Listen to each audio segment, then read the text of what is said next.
Merci. Merci à tous d'être aussi rapidement présents. Merci d'avoir écourté le café, les conversations avec les partenaires. Merci d'avoir également écourté le dessert. On va commencer tout de suite, si ça ne vous gêne pas, par vous donner la parole. Encore une fois, avec la boîte à questions. Cette question posée, un peu impromptue, à certains d'entre vous. Merci encore une nouvelle fois à ceux qui ont eu la gentillesse d'y répondre. Magnéto.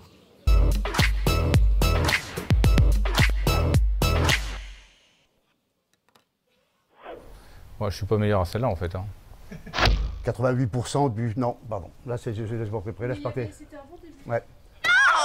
Directeur FNTR, moi je pensais que c'était Coppola, mais c'est pas grave. Allez hop. FNTR première. Que diriez-vous à un jeune qui hésite à s'engager dans le transport routier? Déjà, c'est un métier d'avenir parce que on remplacera jamais le camion par d'autres moyens de transport dans les années à venir. C'est un métier sympathique parce que le conducteur routier est un homme libre. Et on peut évoluer, on peut passer de conducteur routier à exploitant, on peut faire de la logistique. Quel est pour vous le défi du transport routier? C'est bien sûr la mutation écologique. On en est tous conscients, on fait tous des efforts. Les camions, un Euro 6 à l'heure actuelle polluent moins qu'une Clio qui a 10 ans. Donc il faut bien que tout le monde s'en rende compte, surtout nos politiques. C'est pas forcément une mauvaise chose, cette communauté européenne qui, depuis 75 ans, a réussi à maintenir sur son territoire la paix et la démocratie, c'est vrai. Et puis si, en plus de ça, on peut laisser à nos enfants un monde pas trop pollué, pas trop moribond, c'est pas mal non plus. Quelle est votre vision de l'avenir des métiers du transport? Donc je pense que les entreprises de transport qui réussiront, c'est celles qui auront compris et qui auront la force d'attirer les hommes et les femmes vers leur entreprise. Donc, parce que sans hommes et sans femmes, on ne fera rien. C'est la clé du succès du transport à très longue échelle. Quel est l'un des défis majeurs pour la profession? Quand on est à une aube, on va dire, un petit peu nouvelle, on va parler de l'e-commerce. Donc notre rôle aujourd'hui, c'est d'arriver à satisfaire la clientèle tout simplement. Que pouvez-vous nous dire sur la transition énergétique dans le transport routier? En 20 ans, les poids lourds que nous utilisons sur nos routes ont diminué de 80% leurs émissions de CO2. Je pense qu'il n'existe aucune industrie qui peut se comparer à ces progrès-là. Voilà, merci encore à ceux qui ont répondu à ces questions. On aura encore une dernière fois la boîte à images. Juste quelques petits points d'ordre. N'oubliez pas, s'il vous plaît, de remettre votre portable sur vibreur. Je vous redonne le numéro de téléphone parce qu'on aura encore besoin de vos questions. Elles sont les bienvenues. Vous étiez très nombreux à les poser tout à l'heure sur le 07 67 91 49 49. Petit point d'ordre également, il y a 2 personnes qui malencontreusement ont oublié de rendre les casques. Je voudrais leur dire que ça ne sert à rien parce qu'il faut le récepteur, il faut derrière les traducteurs. Logiquement, cet après-midi, nous n'en aurons pas besoin puisque aucun des intervenants ne sera en langue anglaise ou en danois, comme ce matin. Merci à tous. L'homme que nous allons accueillir maintenant est professeur de psychologie et de management à l'ESCP Europe. Il est spécialiste reconnu de l'optimisme, de la chance, de l'audace et de l'automotivation. Il est diplômé de Sciences Po Bordeaux, chargé d'enseignement à HEC Genève. Aujourd'hui, il consacre l'essentiel de son activité de recherche aux techniques de développement du leadership positif et aux stratégies mentales de la réussite. Je vous demande d'accueillir Philippe Gabillier.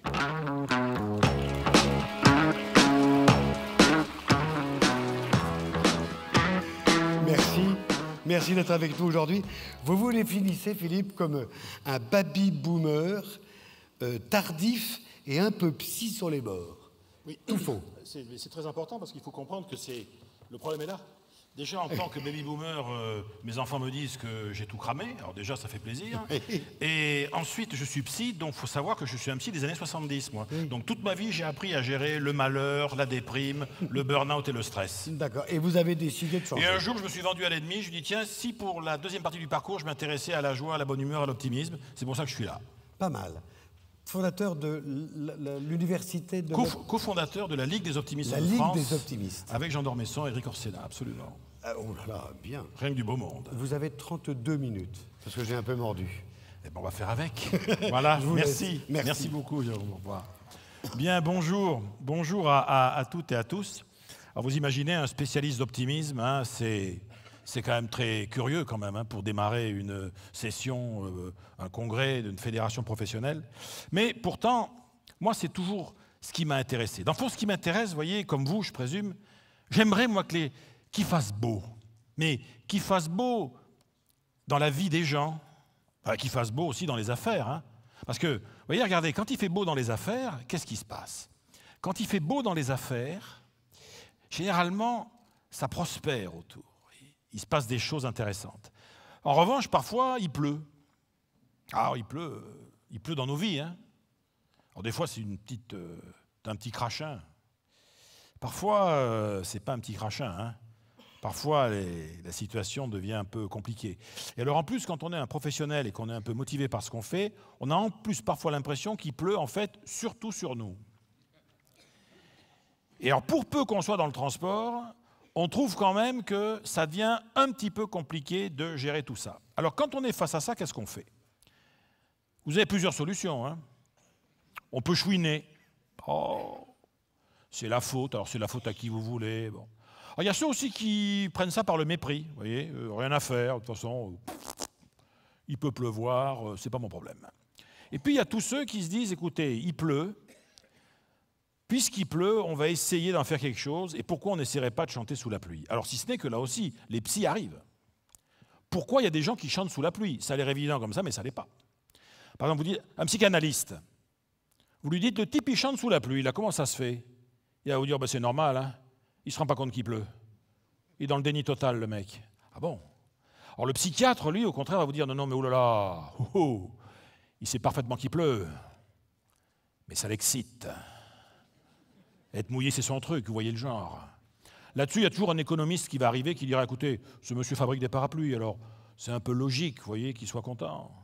Puis il y aura un écolo qui débarquera en disant, ça fait quand même des mois qu'il n'avait pas plu, hein. Alors là, c'est quand même plutôt sympa. Puis il y aura toujours un transporteur, français généralement, donc poète, et qui dira, mais comprenez-le, cet homme-là, la femme qu'il aime en secret depuis toujours, vient de lui envoyer un texto sur lequel il était écrit « Je serai à vous au prochain orage ». Alors là, pour le coup, vous voyez, même pour le transporteur, c'est un beau jour de pluie, en l'occurrence. Alors bien sûr, par rapport à tout ça, on aimerait bien pouvoir être ceux aussi qui amenons nos collaborateurs, nos équipes, nos clients aussi parfois, et puis on aimerait bien que ce soit les pouvoirs publics aussi, que ça marche des fois, de la zone grise vers la zone où il fait soleil. On aimerait dans le fond, vous voyez, tous être des transformateurs de brume, de grisaille en beau temps. On voudrait tous faire ça. Et c'est ce qui fait que, vous voyez, moi je vous dis, comme Jérôme disait très justement, je suis un baby-boomer tardif. J'ai fait mes études dans les années 70. Je pratique depuis, je suis donc un sexagénaire hors taxe, il faut le dire clairement. Mais vous voyez, j'ai fait de l'accompagnement, tout ça, de tas de gens pendant des années. J'ai jamais rencontré quelqu'un, une seule fois dans ma carrière, qui m'a dit « Monsieur Gabillet, est-ce que vous pourriez m'aider à échouer, s'il vous plaît ?» Parce que moi, vous voyez, mon truc dans la vie, c'est la loose. Mais je voudrais le faire avec un peu de panache, vous voyez, de façon créative, innovante, laisser une trace dans la mémoire globale de la déprime. J'ai dit non, jamais. En revanche, qu'est-ce qui fait qu'on réussit dans la vie? Alors ça, pour le coup, et ça c'est vrai partout, hein. Vous êtes ici, vous êtes des professionnels, mais vous êtes aussi peut-être probablement parents, vous avez peut-être, certains d'entre vous ont des responsabilités syndicales, politiques, communales, municipales, etc., associatives. On est tout un tas à devoir embarquer les gens avec nous. Et donc, on traite de la réussite, on aime bien que les gens réussissent. Alors, qu'est-ce qui fait que les gens réussissent? Autant vous le dire tout de suite, on l'a toujours su, on sait, c'est toujours la même chose, hein. Première idée, première clé de la réussite. Vous allez voir, ça va être très simple. Imaginez la scène pour ceux qui ont des enfants scolarisés. Là, hein. Levez la main, tous ceux qui ont des enfants scolarisés, levez la main. Très bien. Les autres, écoutez, parce que faut vous préparer ou ça vous rappellera des trucs, selon les cas. Mesdames, Messieurs, vous êtes à la table de la famille, nous sommes un samedi, et la conversation arrive naturellement sur un sujet d'intérêt général, le bulletin scolaire du petit dernier. Bulletin que je qualifierais, faute de mieux, d'ambigu. Et là, vous vous entendez dire, vous ou votre conjoint, peu importe, je te préviens, si tu veux réussir dans la vie, tu as intérêt à... J'en étais sûr. On m'avait prévenu, je sais que vous êtes comme ça dans le transport. Là, Mais il faut faire gaffe à ça, parce qu'à force de dire aux gosses, si tu veux réussir dans la vie, tu as intérêt à travailler, un jour le gosse il en a marre, puis devant tout le monde il vous dit, tu veux dire réussir comme toi? On a un ado à la maison, dites donc. La cata commence. Alors, je ne dis pas que ce n'est pas vrai, je dis que le travail tout seul, ça ne sert à rien, et vous le savez aussi bien que moi. Le travail tout seul, ça ne sert à rien parce que le travail c'est un liant. Ce qui rend le travail productif, c'est quand on y rajoute des talents. Du talent technique, du talent relationnel, du talent commercial, du talent logistique. Les talents, le talent, ce qu'on sait faire, bien faire, ce qu'on aime faire, ce pourquoi on est toujours prêt à s'améliorer, c'est ça qui compte. Avoir des talents. Alors bien sûr, on va rapidement sauter au truc en disant, ben, si c'est le talent et le travail, c'est bon, une fois qu'on a le talent et le travail, on réussit. Eh bien non. Parce qu'on vit dans un monde de compétition. Aujourd'hui, même s'il y a un super job à un moment donné sur le marché du travail, il y a plein de candidats qui arrivent, il y aura tout un tas de gens formidables là-dedans, mais il n'y en a qu'un qui l'aura, le job. Les concours administratifs, c'est pareil, les appels d'offres, voilà, parlons des sujets qui fâchent, c'est pareil. Bon. Donc, on vit dans un monde où l'autre clé de la réussite, c'est la persévérance. C'est-à-dire qu'on vit dans un univers où, qu'on le veuille ou non, celui ou celle qui va s'en sortir, c'est très souvent celui ou celle qui va se décourager en dernier. C'est intéressant. Et donc, on va devoir affronter l'échec, le non, alors le nom du client, le nom d'un... Ça fait partie de la vie, et donc on comprend bien qu'il y a une caractéristique, une qualité quand même, qui peut être très utile dans le monde dans lequel on vit, c'est ce fameux optimisme. Alors, autant vous dire tout de suite que moi, au départ, je ne suis pas prof d'optimisme. Je vous l'ai dit, je suis psy, moi, je suis prof de psycho. Mais l'optimisme, quand même, j'ai découvert un jour, suite à un coup de téléphone, c'est tout à fait authentique, puisque le gars qui m'avait appelé, il a écrit un bouquin derrière, sur autre chose d'ailleurs, mais il parle de ça, donc on a des preuves. Vous imaginez, moi je suis donc prof, je suis dans mon bureau, je suis tranquille, et le téléphone sonne, et un type m'appelle de la part d'un ami commun, qui était journaliste, et il me dit « Bonjour monsieur, je vous appelle de Bruxelles, je suis avocat, je suis belge également, pourquoi pas, et je suis le fondateur et actuel président de la Ligue des optimistes du Royaume de Belgique. » Oui. Très bien, monsieur, oui, je vous en félicite. Qu'est-ce que vous voulez que je lui dise au gars?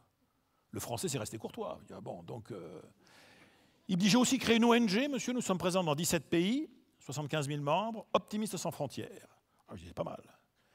Et jusqu'aux prochaines élections, et là, quand il m'a dit ça, j'ai eu un léger doute. Vous allez comprendre pourquoi. Il me dit, jusqu'aux prochaines élections, je suis encore le président de la République d'Optimistan.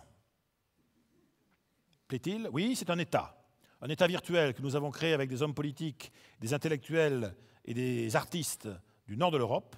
C'est un État unique en son genre, c'est un État dont sont citoyens de droit tous les optimistes du monde, un État dont la langue officielle est la musique, et un État unique en son genre, vous le comprendrez bien, puisque c'est avant tout un état d'esprit.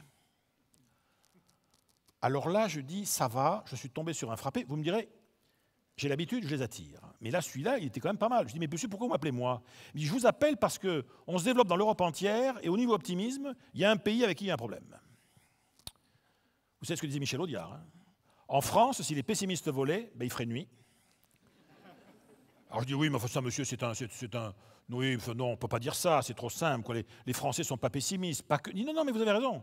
Les Français ne sont pas pessimistes. Les Français, ils cachent leur joie.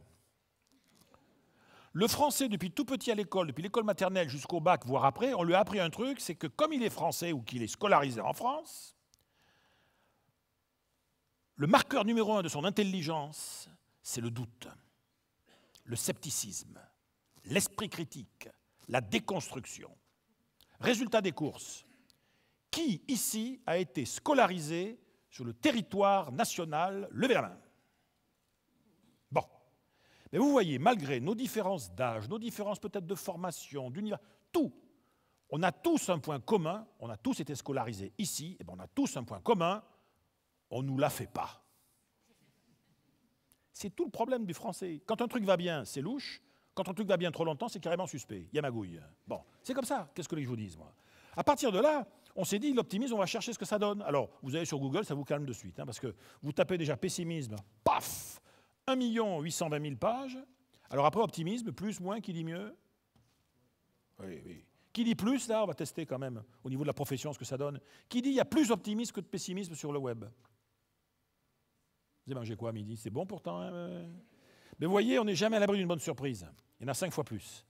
Parce que l'optimisme, c'est un vrai sujet aujourd'hui de société. On sait très bien comment ça fonctionne et comment est-ce qu'on peut aider les gens à mieux faire, à mieux vivre avec les autres avec ça. Alors, le problème, c'est ça marche comment? Ah oui, parce que on parle d'optimisme, beaucoup de gens vous disent oh là là, attendez, ça va. Les lunettes roses sur le nez et tout, je vais bien, tout va bien. Et alors, quand on avait créé, nous, la Ligue, il y en avait un des membres du bureau, c'était Eric Emmanuel Schmitt, qui nous disait « C'est dommage, vous voyez les amis, que l'optimisme soit si souvent confondu avec sa caricature. C'est dommage, parce que c'est vrai que... moi, l'autre jour, je fais un débat à la Sorbonne, et un type, il me dit un truc, il me dit « Mais monsieur, comment osez-vous aller bien dans un monde qui va si mal ?» Je m'excuse, quoi, ce que je vous dis, moi. Je dis, attendez, c'est pas si ça... Oui, parce que l'optimiste, de toute façon, il est égoïste et tout. D'ailleurs, je vais vous dire, l'optimiste, il se voit beau. L'optimiste, il se la pète. Il se croit capable de trucs, il ne devrait même pas y penser. Et alors là, encore, ça va, il est tout seul, mais des fois, il va s'attaquer à des trucs. On a envie de lui dire, mon pote, c'est bien, enfin, tu y crois, enfin, non, c'est bien. Mais là, tu vois, non. C'est juste, c'est pas possible. Alors en entreprise, il va accepter des projets, il ne devrait pas les accepter. Il ne devrait pas les accepter. Voilà, je dis dans l'entreprise, mais franchement, j'en connais. Hein, on ne va pas balancer, mais il y a certains secrétaires d'État et certains ministres, hein, ils acceptent des trucs trop gros pour eux. Enfin bon, moi je ne balancerai pas, mais bon. Après, je dirais il n'a pas les bons outils. Il n'a pas les bons outils, il croit qu'avec un outil minable, il va pouvoir faire des miracles, on ne s'en sort plus. Là-dessus, il se trouve dans des situations un peu compliquées. Alors, cela dit, là, il faut quand même cogiter, parce que là, en fait, on pourrait dire, le petit, il est un peu trop optimiste, mais si ça se trouve, ce n'est pas le cas. Non, non, si ça se trouve, il est rusé. Il est rusé parce qu'il sait que dans la situation qui est cette situation-là, là, franchement, celui des deux qui a un doute, là, vous voyez, c'est le gros quand même. Hein. C'est lui qui se dit, mais qu'est-ce que je fous là ? Il doit y avoir des gros planqués derrière, quoi. Alors, il y a toujours ceux qui se rendent compte trop tard qu'ils ont été optimistes. Alors ça, je dirais, on pourrait appeler ça l'effet « oups ». Il y a celui qui avait pensé à tout, mais il avait pensé à tout, vous voyez, en séquencé. Et quand il s'agit de faire... là, je dirais, ça se passe moins bien que prévu. Alors ça, vous avez la version avec bagnole, puis il y a la version sans bagnole, c'est-à-dire qu'il y a le malin. Le gars qui a dit, attends, moi je vais faire mes petites courses de bricolage, mais je vais y aller en stop. Je vais m'acheter que des machins hyper faciles à transporter et je reviens en stop. Et j'ai pensé à tout. Mais même là, des fois, ça ne marchera pas. Le gars, il pensait qu'il avait pensé et il n'avait pas pensé à tout. Alors, c'est le souci, vous voyez, parce qu'il y a ça aussi. Alors ça, c'est formidable. Ça, c'est l'optimiste de combat. Je n'ai pas l'intention de me laisser bouffer par la mondialisation, par la concurrence, par l'Europe, par la dérégulation. Hors de question. Moi, c'est never give up, vous voyez, ne jamais, jamais, jamais, jamais se laisser tomber, jamais. Alors vous me direz, oui, mais d'un autre côté, le problème, il est là, hein, c'est qu'on vit dans un monde où les hérons bouffent les grenouilles. Ouais, mais attendez, ça c'est une grenouille française. On ne la lui fait pas, vous voyez, très fitness, musclé des poignets, pas du genre à se laisser faire. Puis après, vous avez le patron français. Tranquille, cool, avançant serein au milieu du danger. Alors, on m'a fait la remarque l'autre jour, j'admets que l'allusion à l'économie allemande n'est pas très très fine. Angela, si tu nous écoutes, voilà, pas non plus, bon. Et puis, il faut bien admettre, vous voyez, que si c'était que ça, l'optimisme, dans le fond, celles et ceux qui le critiquent auraient raison. On pourrait dire, mais attendez, le monde n'est pas comme ça, vous vivez dans une espèce de monde imaginaire, un monde rose bonbon. Or non, on ne vit pas dans un monde rose bonbon, parce que vous voyez, pour être sérieux 2 secondes, l'optimisme, fondamentalement, comme trait de caractère, comme façon de fonctionner dans la vie en général, c'est pas être heureux, être optimiste. Hein. Ah, pas du tout. Hein. C'est même pas être joyeux, je veux dire. Être optimiste, c'est fonctionner comme ça. C'est-à-dire être très lucide déjà sur une chose, le monde dans lequel nous vivons n'est pas toujours cool.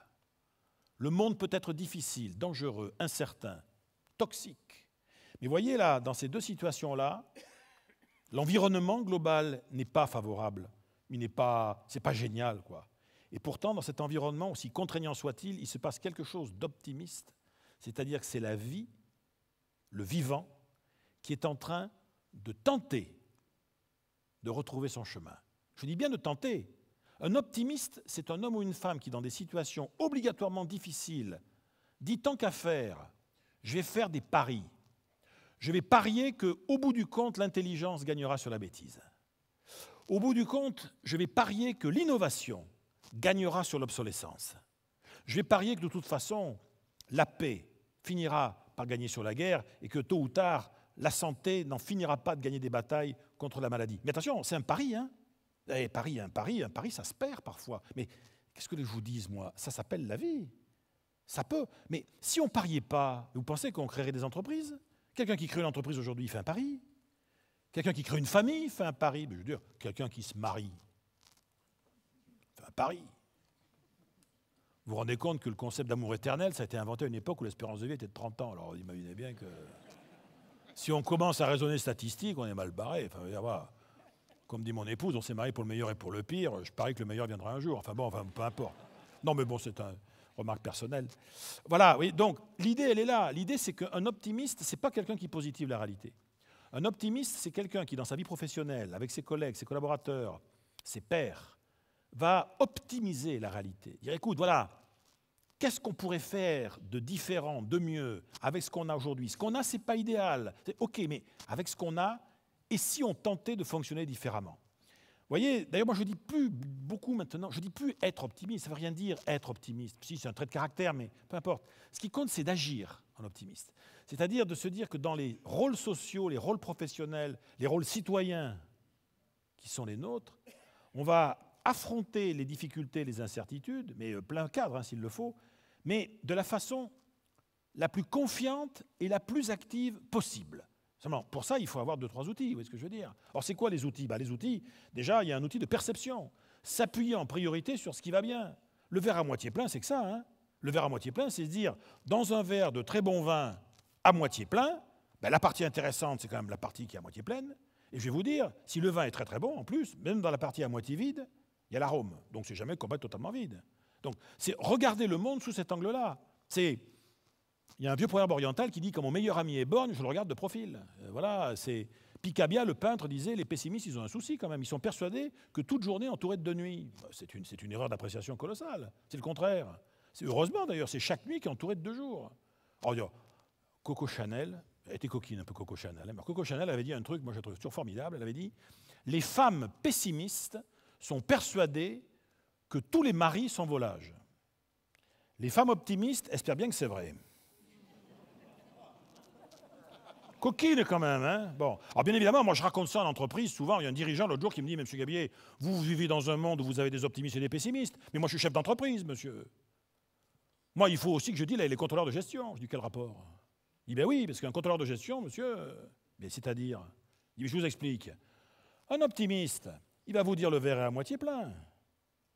Le pessimiste va arriver derrière, va dire « Mais mon pauvre ami, tu es d'une naïveté, ce verre est à moitié vide. » Mais le contrôleur de gestion, lui, débarque dans le bureau, puis il commence par vous dire « Laissez tomber, de toute façon, le verre est 2 fois trop grand. » Qu'est-ce que vous voulez faire? Et donc, si on perçoit le monde de cette façon-là, peut-être qu'on pourra aussi passer à la deuxième approche, qui est de dire, ça c'est très optimiste, de dire « Voilà, je vais faire un pari, j'affirme qu'on peut presque toujours améliorer les choses.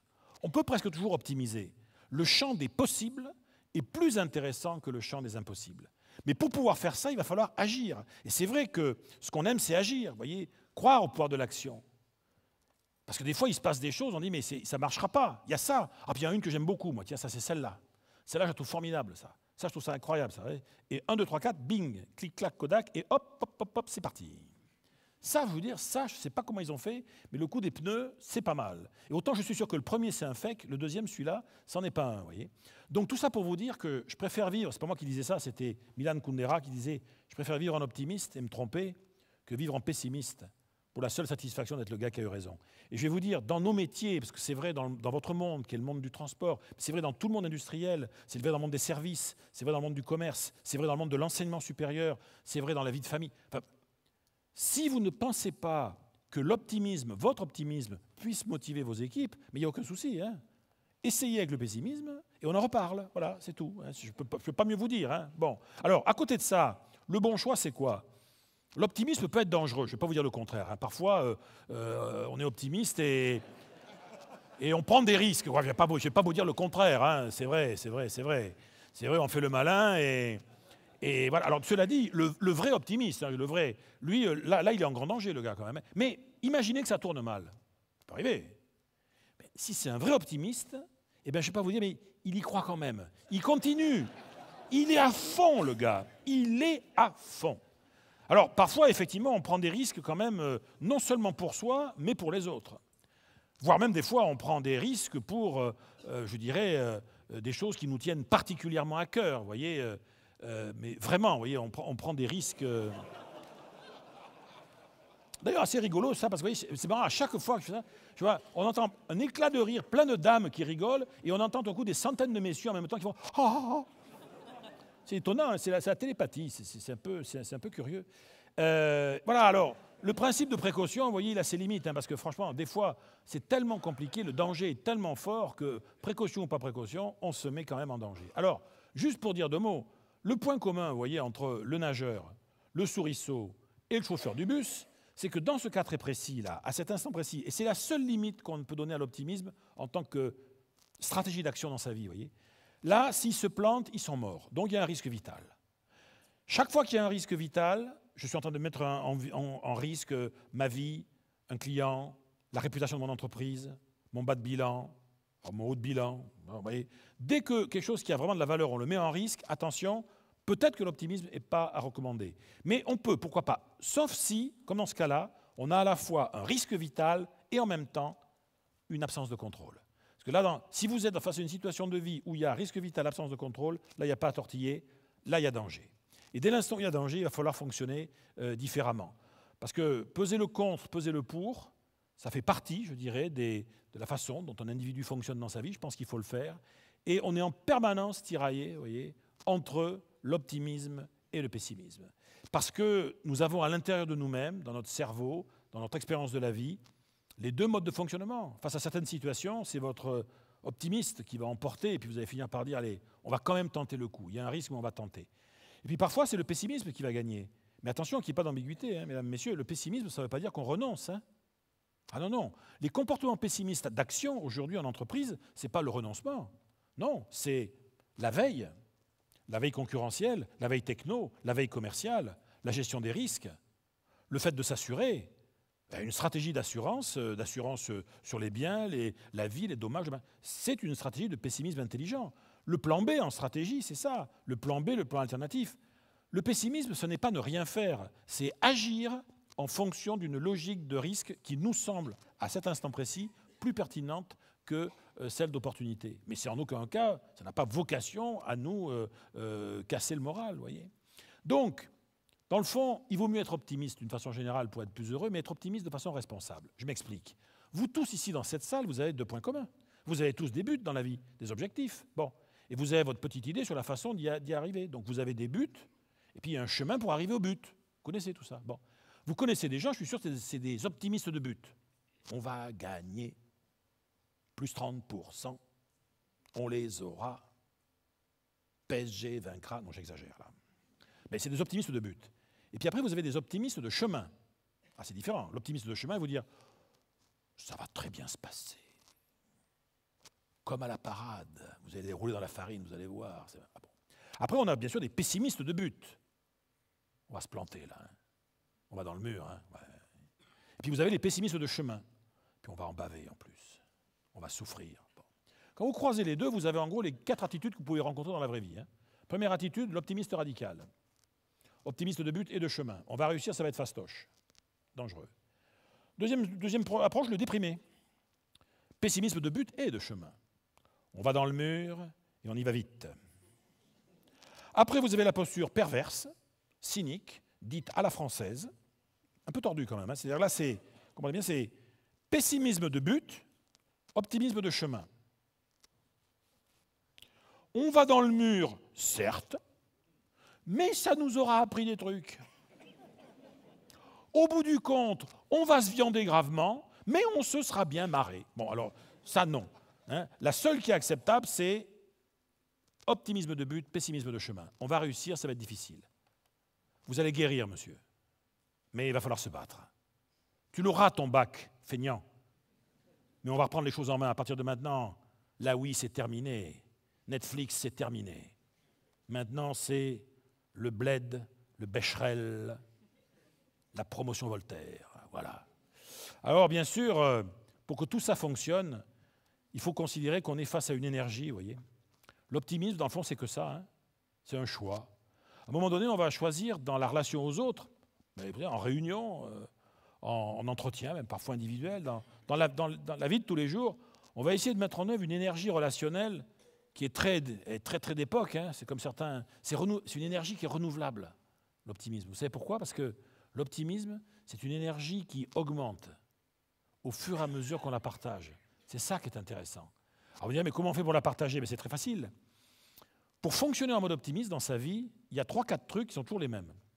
Si vous voulez créer de l'optimisme autour de vous, première chose, commencez à, assez régulièrement, vis-à-vis des autres, parier toujours sur les points forts, les points positifs, ce qui marche bien. Alors bien évidemment, on a tous des points faibles, hein, je ne dis pas le contraire.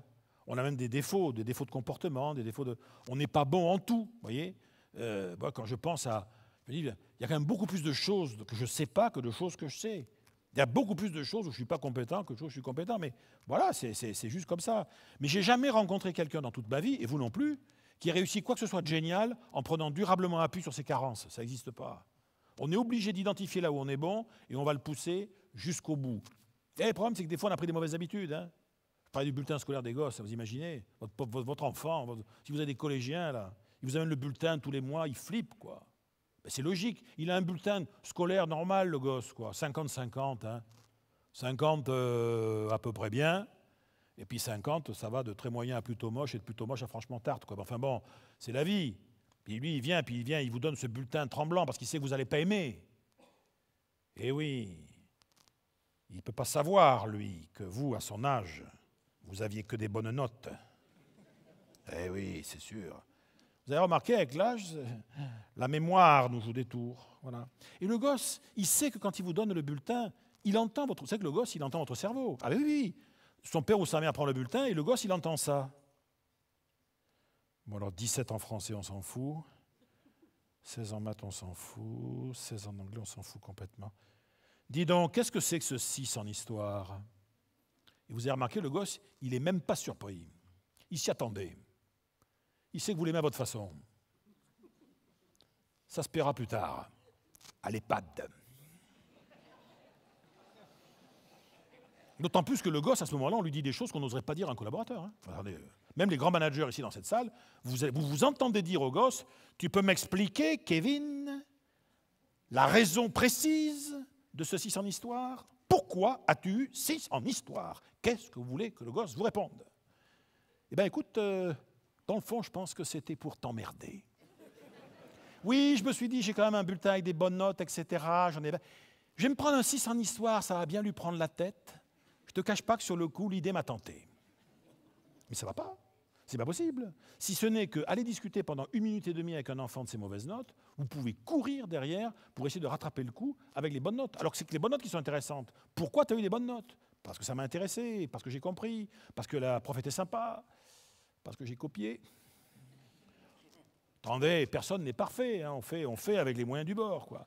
Et donc, cet intérêt de mettre l'énergie sur les points forts, ce qui va bien, aller d'abord là où les choses vont bien, ça permet surtout de parier aussi sur les marges de manœuvre. Vous savez qu'est-ce qui nous rend malheureux souvent dans la vie? C'est de ruminer sur les trucs qui nous posent problème et auxquels on ne peut rien. D'ailleurs, si vous voulez vous rendre malheureux, je vous garantis le truc. Hein. Vous achetez un petit carnet et vous notez pendant plusieurs jours tous les trucs qui vous prennent la tête et auxquels vous ne pouvez rien, sur lesquels vous n'avez aucune influence. Il faut qu'il y ait les deux. Hein. Ça me prend le chou et j'y peux rien. Faites une liste comme ça, longue. Puis quand ça fait 3-4 pages, vous la prenez par cœur. Et quand vous revenez au bureau, vous en parlez à tout le monde, longuement. Alors partout, hein, la machine à café, dans les réunions, tout ça. Et on crée une espèce de rumination collective qui apprend à notre inconscient que toute action est inutile. Voilà. Et là, on déprime bien comme il faut. Après, vous voyez. Alors qu'en fait, l'alternative, c'est très simple. C'est toujours se dire, allez, est-ce que j'ai ou pas une marge de manœuvre? Est-ce que j'y peux quelque chose? Quelqu'un vient vous voir en vous disant, oh là là, j'ai un problème. La façon la plus saine de répondre, c'est de dire, attends, avant d'aller plus loin, est-ce que tu penses que tu fais partie de la solution? Si la réponse est non, il va falloir qu'on passe à autre chose. Hein. Il faut apprendre parfois à sortir notre énergie de tous ces sujets qui nous prennent la tête et auxquels on ne peut rien pour aller rapidement la mettre là où on peut quelque chose. Si on peut, c'est mieux. Vous voyez. Donc c'est ça l'idée de parier sur les marges de manœuvre. L'autre idée, c'est de considérer que, vous voyez, depuis la nuit des temps, mais si on dit la nuit des temps, c'est la nuit des temps. Hein. Nos ancêtres Cro-Magnons, là, ils sont dans les grottes et tout ça. Par rapport à aujourd'hui, la quasi-totalité la quasi-totalité de tout ce que les êtres humains ont inventé depuis la nuit des temps, à part la roue. Il n'y a pas de hasard. Bon. Tout ce qui a été inventé par Homo sapiens depuis la nuit des temps, ça a presque toujours été des solutions temporaires, imparfaites, partielles. Mais mises bout à bout, ça donne la civilisation, etc. Alors il y a eu du dégât, il y a eu des inventions qui ont fait des dégâts, ok, mais au-delà de tout ça, il y a toujours eu l'intelligence humaine, la créativité, l'innovation, qui a toujours fait en sorte, voilà, on continue. Et on n'a encore rien vu en termes de choses extraordinaires qui vont arriver dans le futur. Donc, parier sur des solutions, même si elles sont partielles, même si elles sont temporaires, même si elles sont... on tente ça. Et puis enfin, dernier point, je vais vous dire, pensez-vous à votre parcours de vie, tous, sans exception. Vous aviez fait des plans, peut-être des plans de carrière, des plans de développement, etc. Mais quand on y réfléchit bien, vous vous rendez compte de la place incroyable que l'inattendu a eue dans nos vies, aux uns et aux autres. Hein. Moi, je suis à peu près sûr et certain que la plupart des choses vraiment intéressantes, vraiment déterminantes qui vous sont arrivées dans vos vies, alors je n'ai pas dit que c'est positif, hein, mais je dis que le point commun de la quasi-totalité des choses vraiment importantes qui arrivent dans une vie humaine, la plupart du temps, c'est inattendu. Des rencontres qu'on n'avait pas vues venir, des territoires qu'on a découverts un peu par hasard, des accidents de la vie, mais qui ont muté. C'est-à-dire que l'accident a été un accident, il nous a fait souffrir. Il y a eu derrière, il a fallu digérer tout ça. Mais en fait, cet accident s'est révélé, après quelques mois, quelques années, comme ayant été finalement un heureux accident. Parce que, voilà, il y avait eu des avantages décalés dans le temps qui étaient apparus. C'est aussi comme ça que ça fonctionne. Et l'optimiste vous dit, de toute façon, ton futur, le mien, il va être inattendu. C'est sûr. Dans le lot, il y aura des galères. C'est statistique. Mais si ça se trouve, si je commence à me dire, je vais me nourrir de tout cet inattendu, et dans le lot, les belles opportunités, je ne les laisserai pas passer, et si ça se trouve dans les galères, je pourrais peut-être les retravailler, oui, je ferai du compost. Je ferai du déchet de vie, et je ferai de la biomasse. Et avec cette biomasse, je vais faire vivre mes projets de demain. C'est ça, à mon avis, qui est intéressant, il me semble. Hein. Alors vous voyez, pour terminer, moi je voudrais juste vous faire partager cette très jolie phrase de Suzanne Bissonnette, qui était une poète américaine de Nouvelle-Angleterre, et qui disait « L'optimiste dans notre monde, c'est l'incarnation humaine du printemps. » Alors on dirait, mais c'est-à-dire... Elle avait une idée assez précise là-dessus, Suzanne, elle disait « Tu vois, le printemps, c'est une saison quand même qui est formidable, parce que c'est la seule saison qui n'a pas d'extrême, contrairement aux autres. L'été, parfois, peut être extrême, hein, canicule et tout, enfin bon, on connaît.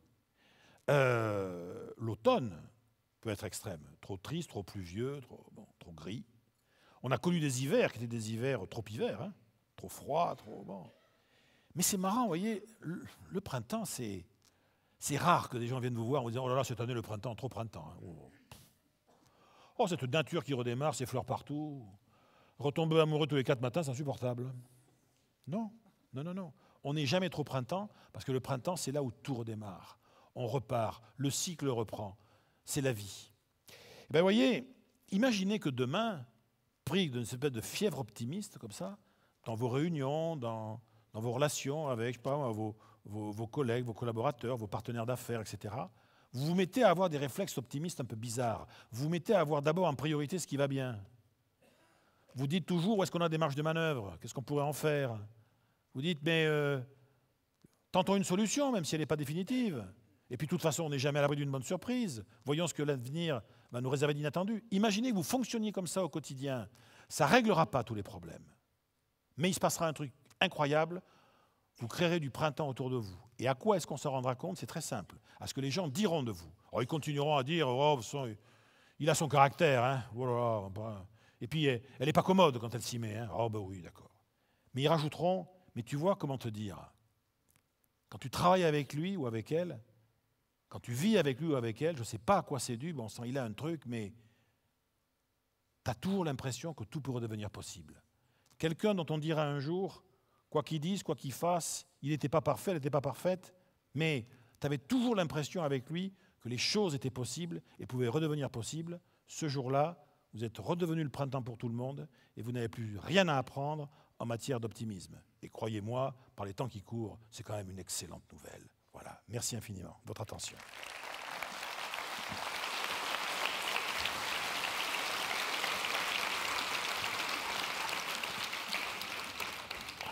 On sent le vécu. Vous aviez eu 6 en histoire. J'avais eu 6 en histoire. Mais je me suis rattrapé. C'est marrant, hein. Les gens qui vous voient, ils disent c'est marrant, il a son caractère. Hein. Mais avec lui, on a l'impression que tout est possible. Oui, absolument. Et pourtant, je ressemble à Jean-Pierre Bacry. Donc c'est pas facile quand même. Hein. Tiens, j'aurais tellement préféré ressembler à Bruce Willis, mais on ne peut pas tout avoir dans la vie. Voilà. Merci beaucoup. Merci beaucoup.